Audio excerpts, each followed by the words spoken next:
Although the forces that appear to dominate UFO research seem to prefer that everyone maintain a "gosh wow, aliens are among us" approach, that beyond disinformational purposes also serves in marketing to the slack-jawed yokels with underbites.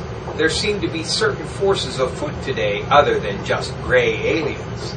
Although thus far we are only able to evaluate circumstantial evidence of UFOs being connected to human occupants rather than aliens and the military, there are a number of accounts of the military attempting to infiltrate public UFO research organizations, apparently in an attempt to monitor and disinform the field, and to delude the public at large on the subject of UFOs.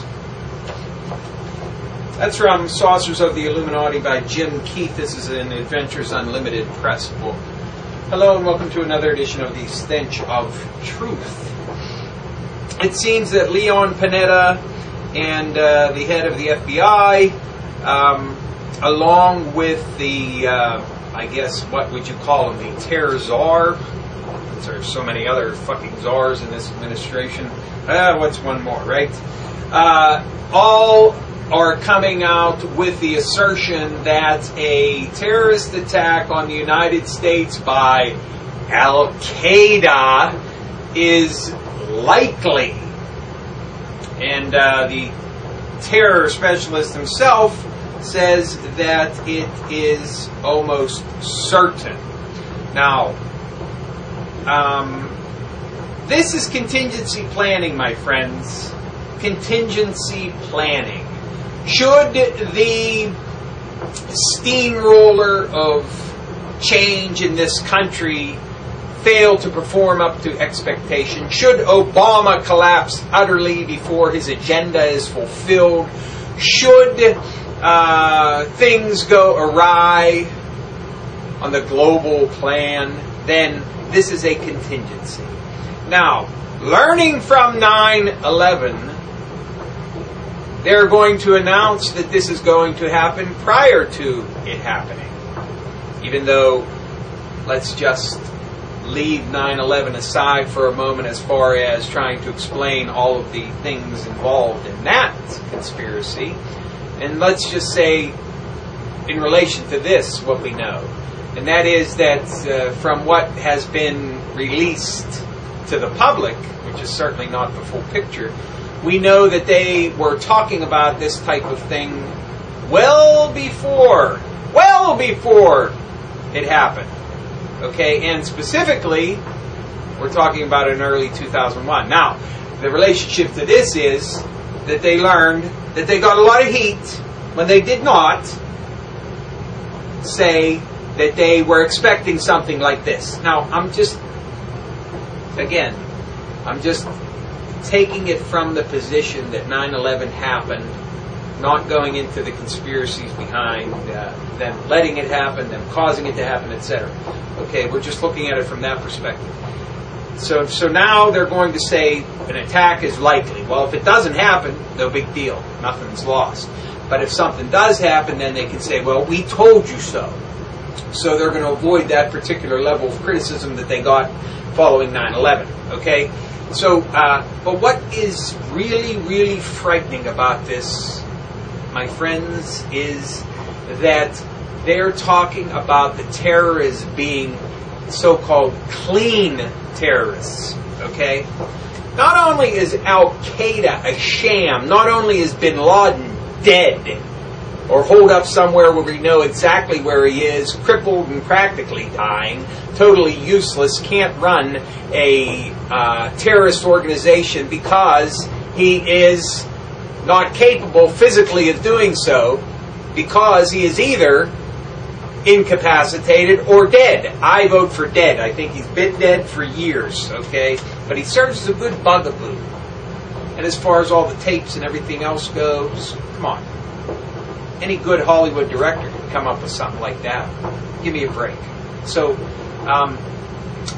the idea of using clean people who don't have ties to terrorist organizations, this goes along with the agenda as pointed out before, more police state intervention into our lives. And for those people who were talking about profiling, using profiling, yes, well, let's look at the watch list. See, they're all, from Middle Eastern countries, etc. Why don't we, hold those people out for special regard? Now we can't do that. No, because they're going to start using clean people, which means you and me and everybody else. So that means more intrusive police state tactics, all for a fiction. A fictional man running a fictional CIA cutout organization supposedly going to launch another attack in the United States. Well, have no doubt, my friends, that an attack is planned. Whether it's carried out will depend on a number of factors. But one is planned. And it's not being planned by the dead bin Laden or the fictional Al-Qaeda. I can tell you that right now. So, be very aware of that and understand that that is a complete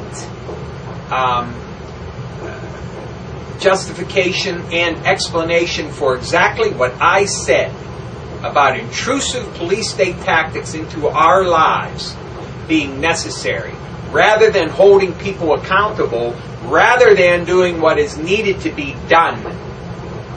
Now they're going to target everybody. And they're saying it right there. And that was the plan all along. Now, in closing, I want to say a couple things very quickly. One, after the State of the Union address by the President, he mentioned some things that are very important, at least to me. New energy production being number one. So if you care about spurring economic development, and if you care about increasing energy production in this country, you have to embrace nuclear. You have to. And since he mentioned it, let's put his fucking feet to the fire and let's contact our legislators and tell legislators and tell them to get on the fucking ball with it. President says he wants it. I don't believe him, but he says he does. So let's see. Let's push for it. Okay? The next thing is Bernanke. He was reconfirmed. Do not take this as a bad sign, and do not slacken in your efforts to get this scum out of office, because 30 votes against is the worst anybody has ever done for that job. And we can use that because he is still politically vulnerable, so keep at it. And finally, Timothy Geithner. Stay on him. He is incredibly vulnerable.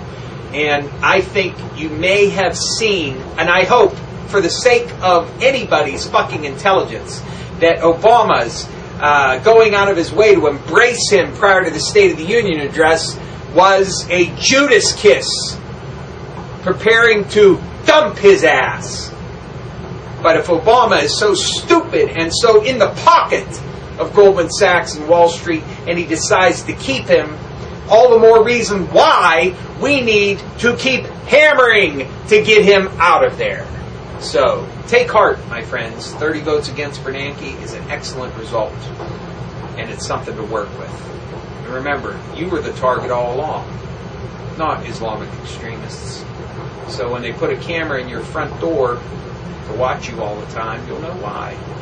1984 has arrived. Thank you.